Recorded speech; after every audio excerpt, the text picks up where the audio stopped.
Kamel, c'est Cristiano Ronaldo, à la fois le meilleur et le plus arrogant de la classe. Mais depuis l'autre jour, une vidéo circule dans le lycée. Kamel donne de l'argent à la prof de maths et en échange, elle lui remet un 20 sur 20. Cristiano a acheté l'arbitre. Fais-moi le malin. Mais c'est un fake ce truc. Eh oui, Kamel est victime d'une fake news. C'est quoi ?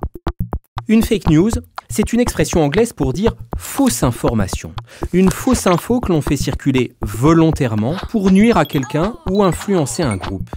Et le développement des fake news, on dit aussi infox, mélange d'info et intox, est étroitement lié au développement du numérique. D'abord, parce que bien souvent, les fake news sont fabriquées avec ce qu'on trouve sur nos ordinateurs et téléphones. La vidéo qui accuse Kamel, par exemple, c'est un montage de 2 vraies images. L'argent qu'il donne à la prof de maths, c'était pour une sortie scolaire.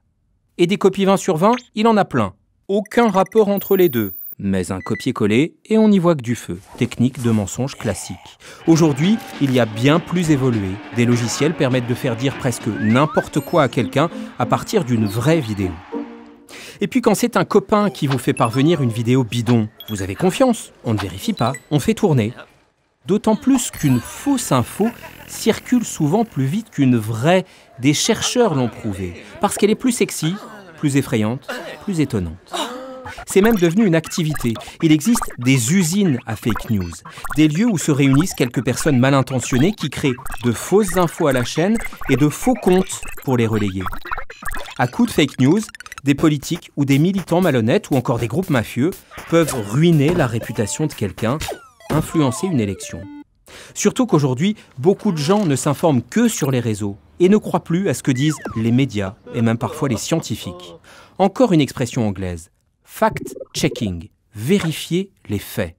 Des outils permettent cela, démonter les manipulations, essayer de retrouver leurs auteurs, leurs relais, analyser attentivement une image. C'est comme ça que Fama a compris ce qui était arrivé à Kamel.